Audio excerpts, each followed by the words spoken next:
Hello guys, welcome to our channel. आज हम देखेंगे हमारे आईसीटी के यूसेज, एडवांटेज और डिसएडवांटेज। स्टार्ट करते हैं यूसेज ऑफ आईसीटी। आईसीटी का वैसे बहुत सारे यूज हैं, बट जैसे इसका मेन यूज करते हैं health sector, education sector, health sector और एडमिनिस्ट्रेटर सेक्टर। ठीक है। अब जैसे एजुकेशन सेक्टर की बात आती है तो जो हमारा MHRD है, यानी कि ministry of human resource development, उसने एक स्कीम लॉन्च की थी NMEICT, यानी कि national mission on education through information and technology, या हम कह सकते हैं national mission on education through ICT। ठीक है। Education sector.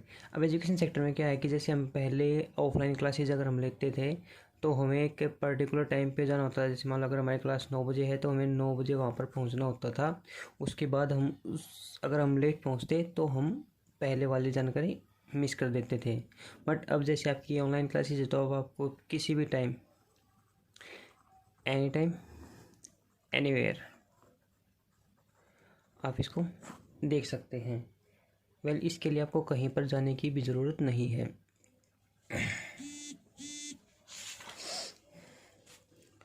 और आईसीटी की वजह से हम कुछ क्लासेस को इंटरेक्टिव भी बना सकते हैं। जैसे हम कुछ 3D एनिमेशन का यूज़ करते हैं,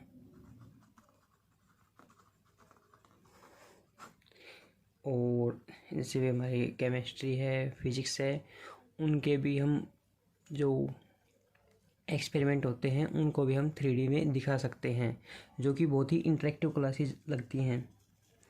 उसके बाद बात आती है हेल्थ सेक्टर की।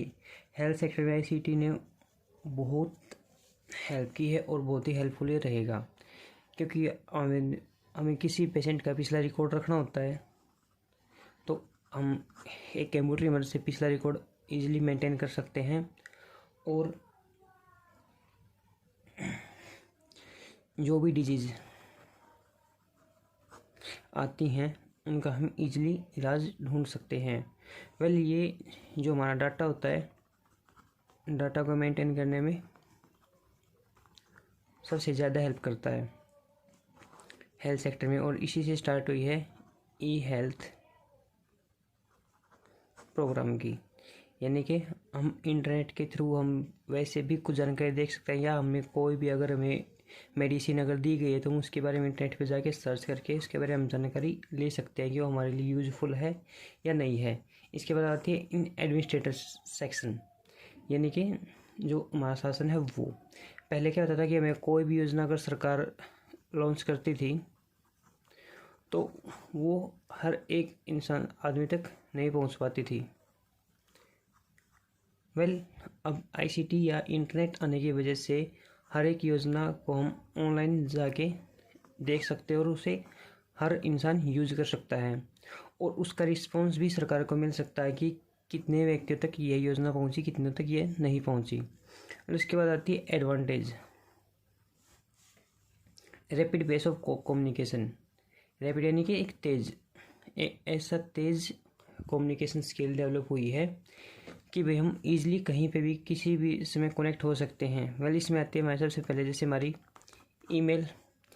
पहले हमें एक लेटर को कहीं पर भेजने में स्पीड पोस्ट से भी 24 to 48 आवर्स लगते थे, बट अब हम ईमेल की मदद से सिर्फ किसी भी एक लेटर को 160 सेकंड के अंदर हम पूरी दुनिया में कहीं पर भी भेज सकते हैं।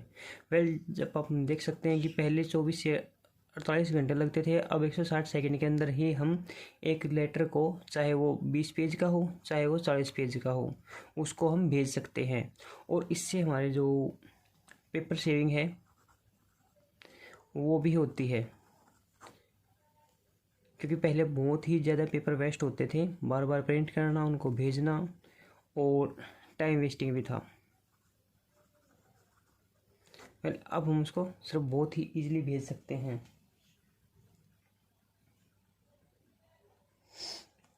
और पहले हमें किसी से व्यक्ति से मिलने के लिए, उससे मीटिंग करने के लिए हमें उसके पास जाना होता था या उसको अपने पास बुलाना होता था, बट अब हम video conferencing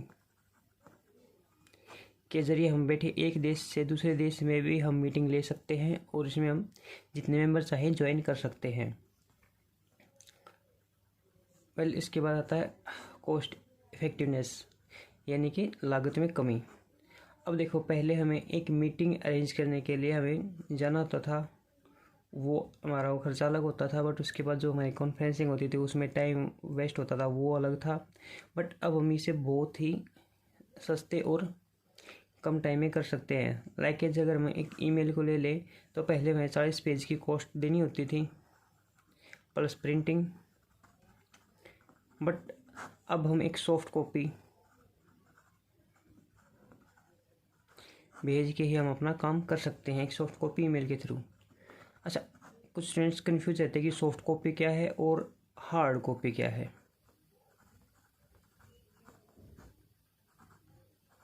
hard copy, well guys, soft copy वो होती है जो हमारे कंप्यूटर में होती है या हमारे फ़ोन में होती है, जिसको हम सिर्फ उसी टाइम पे पढ़ सकते हैं जिस टाइम पे हम इंटरनेट अपना यूज़ कर रहे होते हैं या हमारा सिस्टम ऑन होता है उस टाइम पे सिर्फ।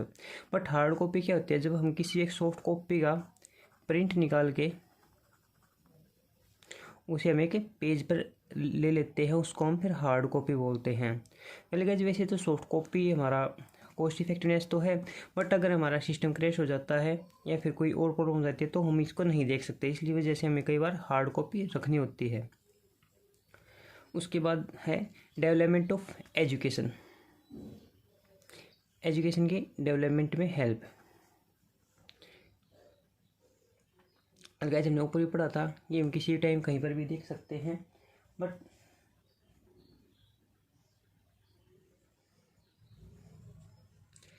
एजुकेशन में इसने हमारी और भी बहुत सारी हेल्प की है। जैसे अगर हम देखें तो आज हम ऑनलाइन क्लासेस ले रहे हैं, वो भी लॉकडाउन के अंदर, यानी कि एक टीचर एक जगह बैठा हुआ बहुत सारे स्टूडेंट्स को पढ़ा सकता है। पहले क्या था, जहाँ पर टीचर होता था वहीं के आसपास के स्टूडेंट ही उसकी नॉलेज को ले सकते थे, बट अब हर जगह उसकी नॉलेज को ले सकते हैं।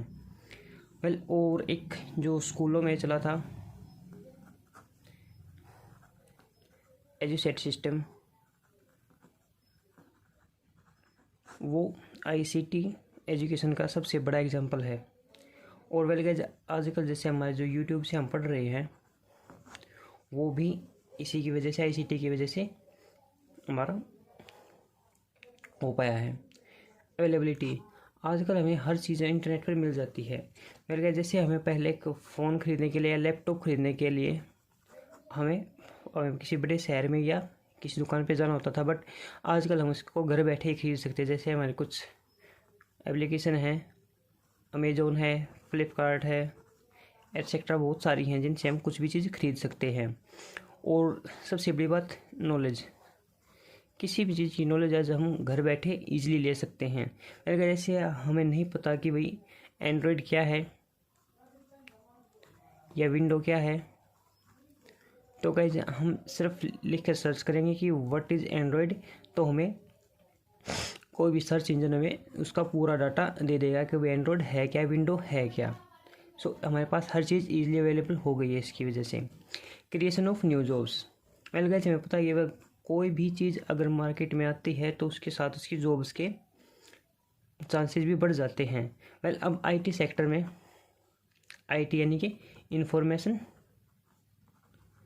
टेक्नोलॉजी, आईटी के सेक्टर में सबसे ज़्यादा जॉब्स बढ़ी हैं, क्योंकि जो हमारा कंप्यूटर्स को चलाने के लिए हमें कुछ नॉलेज की ज़रूरत पड़ती है और उसी की वजह से हम आईटी सेक्टर में अपनी जॉब ले सकते हैं। बल्कि जैसे हम बीसीए कर रहे हैं, बीसीए, एमसीए, बीटेक, वो हमारे सभी आईटी सेक्टर में ही काउंट होते हैं और इन्हीं में हमें आगे जाके जॉब्स के चांसेस भी बहुत ज़्यादा होते हैं। बल्कि उसके बाद आता है हेल्थ केयर में, हेल्थ केयर में भी आईसीटी ने बहुत ज़्यादा मदद की है। ई हेल्थ सक्सेसफुल हुआ है सिर्फ आईसीटी की वजह से।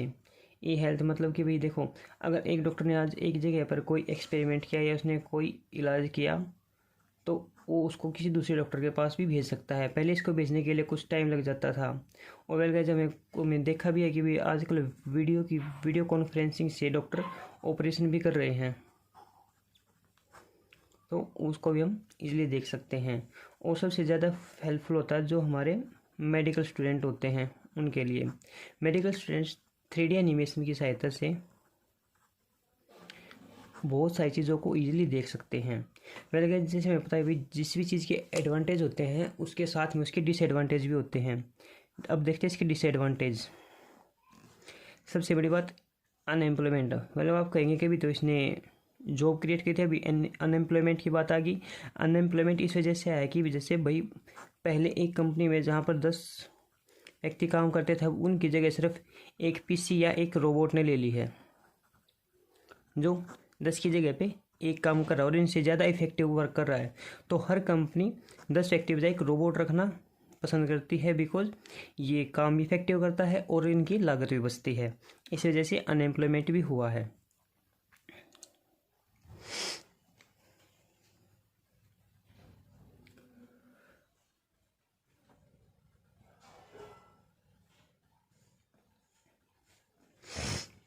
उसके बाद lack of job security. Well guys जैसे अगर हम ये देख के चले तो ये हमारे हर जगह यही लागू होता है कि अगर हम अपने टाइम के साथ अपडेट नहीं होते तो हम अपनी जॉब को भी खो सकते हैं। वेल गाइज जैसे भाई अब किसी एक कंपनी में हर एक डेस्क पर कंपनी ने कंप्यूटर रखवा दिए, बट अगर हमें कंप्यूटर ऑपरेट नहीं करना आता तो कंपनी हमें जॉब पर नहीं रखेगी, बिकॉज और भी बहुत सारे व्यक्ति उस जॉब के लिए वेट कर रहे हैं। तो इससे हमें नौकरी से निकले जाने का खतरा हमेशा बना रहता है। नहीं, या तो हम अपने कंप्यूटर या आईसीटी के साथ अपडेट होना पड़ेगा या फिर हमें अपनी जॉब खोनी पड़ेगी। वेल उसके बाद है lack of security. Well guys ये डिसएडवांटेज है, बट ये है लैक ऑफ नॉलेज के कारण।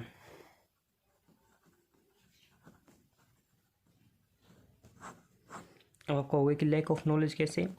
लैक ऑफ सिक्योरिटी जैसे सबसे बड़ी चीज़ फ्रॉड।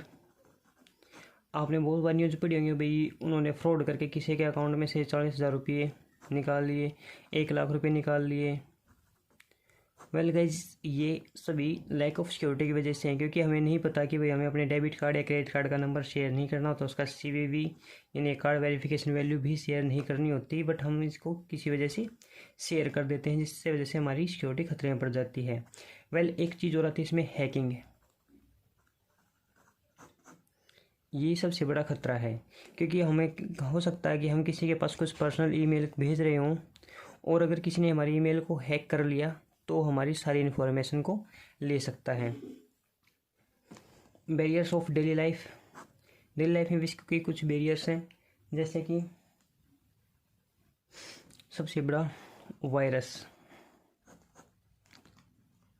वायरस यानी कि जो हमारे कंप्यूटर में हमें फ़ोन में मिलता है जो हमारी सिक्योरिटीज़ को लीक करता है, वो वायरस। वेल इस वायरस की वजह से हमें बहुत सारी प्रॉब्लम्स का भी सामना करना पड़ता है। जैसे या तो हमारा डाटा लॉस हो जाता है, जो कि हमारे जैसे कि मैंने बताया था सॉफ्ट कॉपी अगर है सिस्टम में तो उसको एक वायरस इफेक्ट कर सकता है, बट एक हार्ड कॉपी को एक वायरस इफेक्ट नहीं कर सकता। वेल गाइज ये इसका डिसएडवांटेज भी है, बट अगर हम अपनी थोड़ी सी नॉलेज यूज़ करें, अगर हम कोई अच्छा सा एंटीवायरस यूज़ करें तो हम इन वायरस या जो ट्रोजन होते हैं उनके हमले से हम बच सकते हैं, या फिर हमें इस तरह के फ्रॉड का शिकार नहीं होना पड़ेगा। Well thanks guys.